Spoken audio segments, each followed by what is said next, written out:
अभी हमारे साथ सहरसा के रहने वाले ये परिवार हैं। ये अपने बच्ची को पढ़ने के लिए स्कूल में भेजे।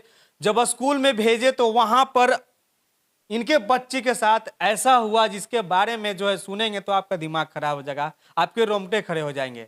जरा सोचिए कि एक परिवार अपने बेटी को, अपने बहन को भेजता है पढ़ाई करने के लिए, और उस स्कूल के जो डायरेक्टर के बेटा और स्कूल में जो बैठे हुए दानव है वो इनके बच्चियों के साथ, लोगों के बेटियों के साथ गलत काम करता है, रेप करता है, उनके साथ घिनौना काम करता है।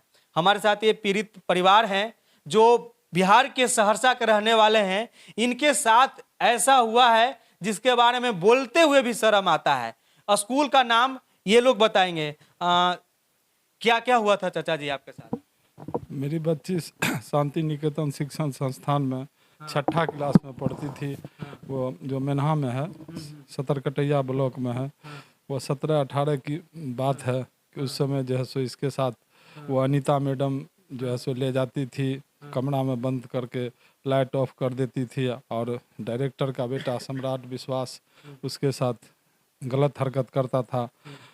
बच्ची हमेशा डरी और सहमी रहती थी। घर से आने के बाद न माँ को कभी बताई न हम लोग को बताई। यह जानकारी हम लोग को 23 अगस्त 2023 को रात के 1:45 बजे, ये पार्वती गर्ल्स हॉस्टल में पटना में रहती थी, नीट की तैयारी करती थी, आकाश इंस्टीट्यूट में कंकड़बाग में पढ़ रही थी।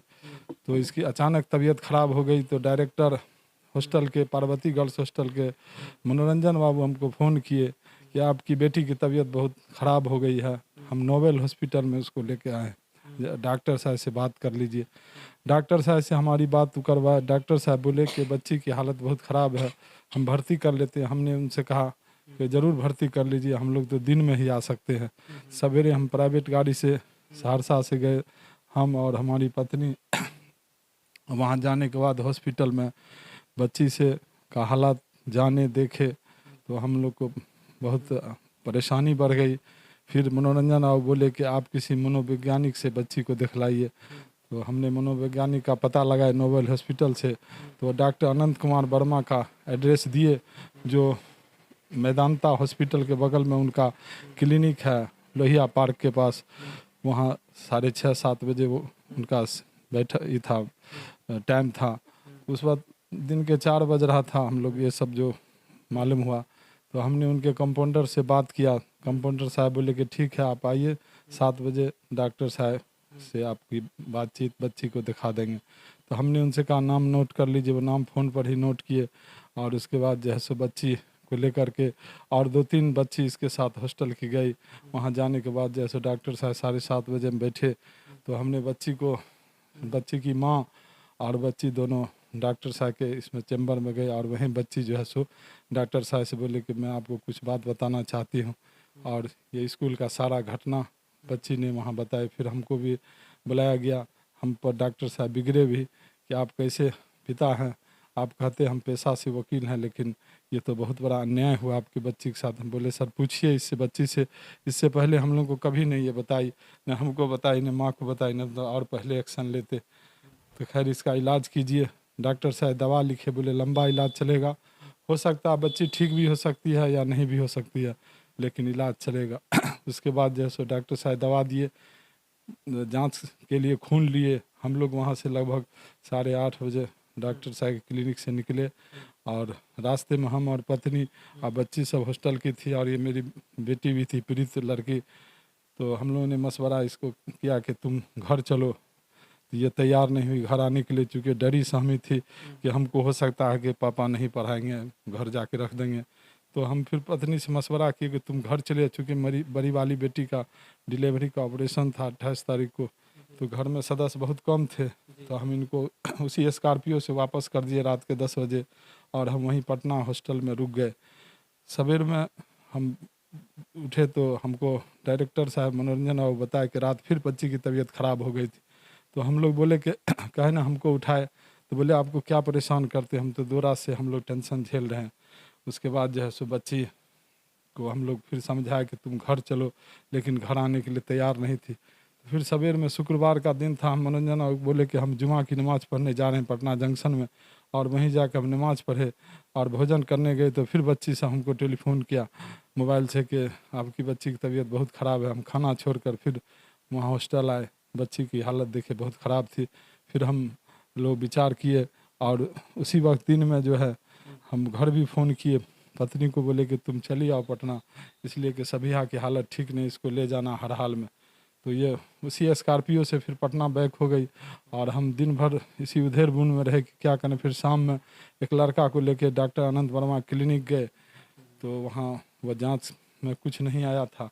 कुछ दवा सुई वगैरह लिखे, लगभग 3,000 का दवा दिए, बोले कि आप इलाज करवाइए, बच्ची को अभी पढ़ाई बंद रहेगा, इसके साथ बहुत जुल्म हुआ है और ये जो बच्ची है इसको अकेला कभी मत छोड़िएगा, यहाँ तक कि स्नान भी करेगी तो उसमें भी एक आदमी को रखिएगा, क्योंकि ये 2-3 बार सुसाइड के लिए अटेम्प्ट की है, इसलिए इसके पास चाकू रस्सी दवा ये सब नहीं रहना चाहिए।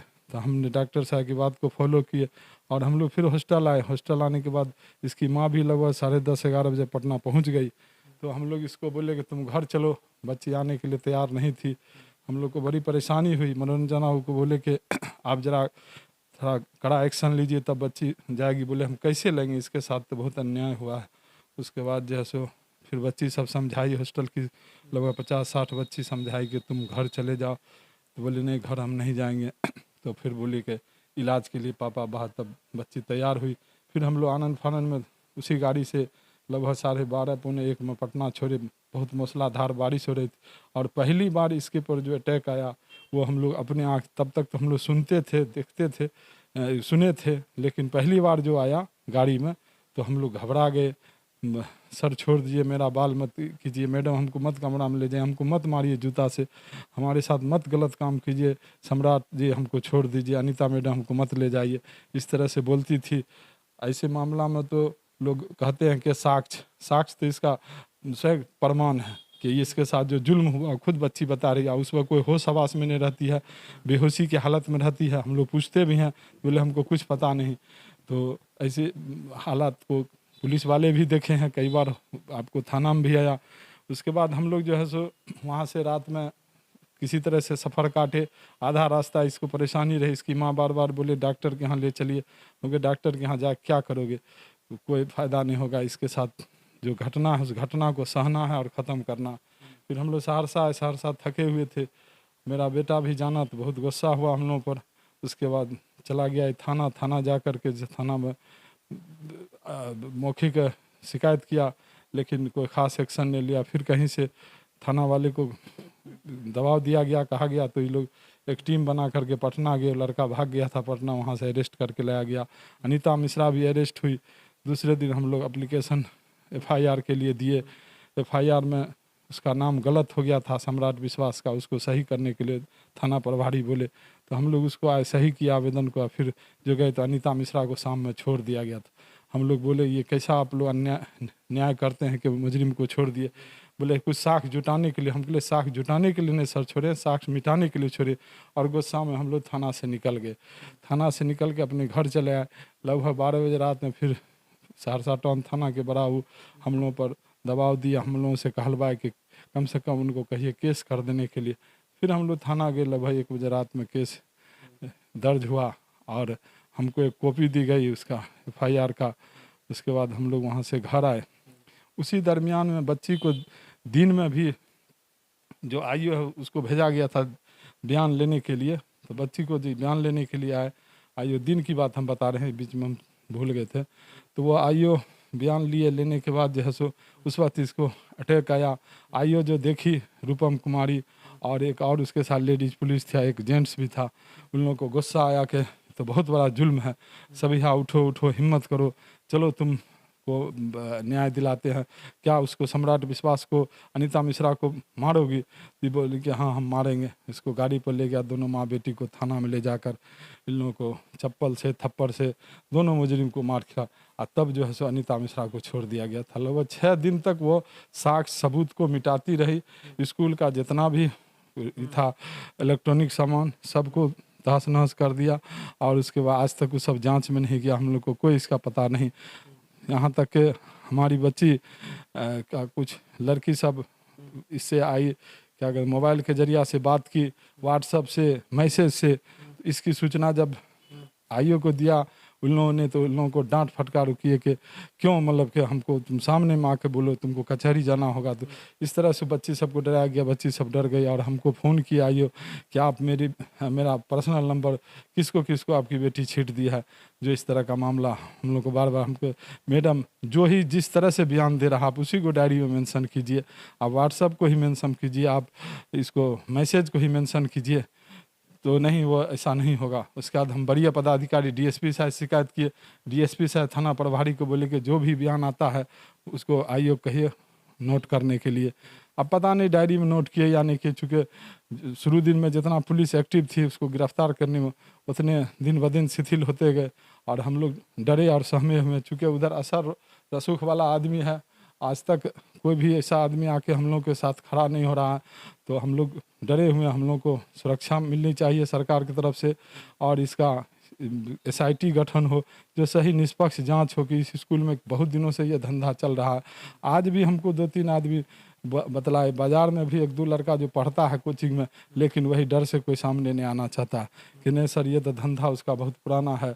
हम लोग जितना भी कांड हुआ है, जितना भी आपके बेटी के फेवर में हुआ, कोई भी उसका पक्ष में नहीं बोलता, सब कमेंट कर रहा है कि हाँ ये लड़का शुरू से गलत है, सम्राट विश्वास। और हम लोग उसी स्कूल में पढ़े हैं, इसलिए हम लोग सारी कहानी जानते हैं। लेकिन हम लोग जब गवाही के लिए बोले तो बोले कि हमको अंकल नहीं ले जाइए, हम जो जानते हैं आपको बता दिए। बाज़ार का 2-3 लड़का हमसे बात किया इस तरह से, हाँ। और उसके बाद जो है सो हम लोग इस दिन से परेशान हैं। अब जो हमारे पास साक्ष्य सबूत है, मेरी बच्ची खुद कहती है, हम लोग को डॉक्टर के क्लिनिक में पता चला, और आप खुद देख करके अंदाज़ा लगा सकते हैं कि इसके साथ जुल्म हुआ है या हम लोग कोई बनावटी केस किए हैं। क्योंकि उधर पैसा वाला आदमी है, पैसा खर्च करता है सब कुछ। तो यही सब मेरा मांग है कि हमको सुरक्षा मिले, एसआईटी का गठन हो, स्पीडली ट्रायल हो, और ऐसे स्कूल को बंद होना चाहिए जहाँ शिक्षा के बजाय वहाँ पर बुराई का अड्डा बना हुआ है। बच्चे को शिक्षा नहीं देना बल्कि बुराई का ये करना। देखिए हमारे साथ इनकी माता जी भी हैं, इनसे तो मैं बातचीत किया ही हूँ। आप माँ हैं और इनके जैसे से कई, मतलब आपके जैसे से कई बेटी होंगी, यानी कि इनके जैसे से कई और लड़कियां हैं जिनके साथ भी हुआ, जैसा कि चाचा जी बताएं, ये भी बताई थी। तो क्या आप क्या चाहती हैं?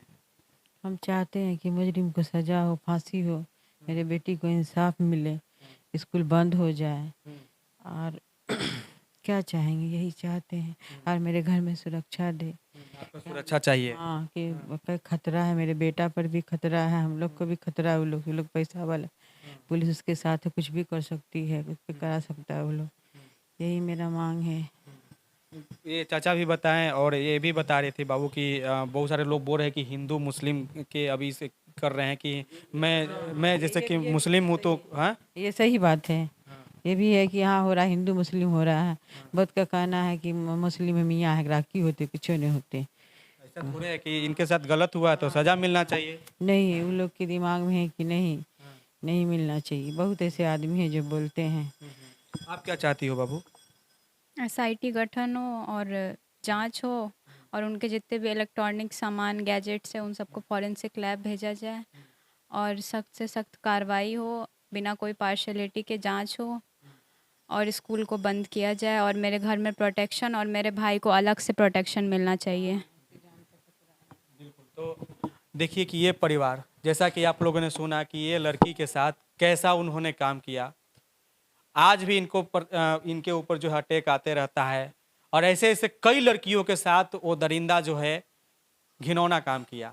क्या ही मैं बोलूं, इस घटना को पूरी अच्छे तरीके से जांच होना चाहिए, और गिरफ्तारी तो हुई है लेकिन सजा भी मिलना चाहिए अच्छे से जांच होने के बाद। बाकी आपको क्या कुछ कहना है? अगर आप चाहते हैं कि उस दरिंदे को, उस हैवान को सजा मिले, तो आप इस वीडियो को ज़्यादा से ज़्यादा शेयर करें।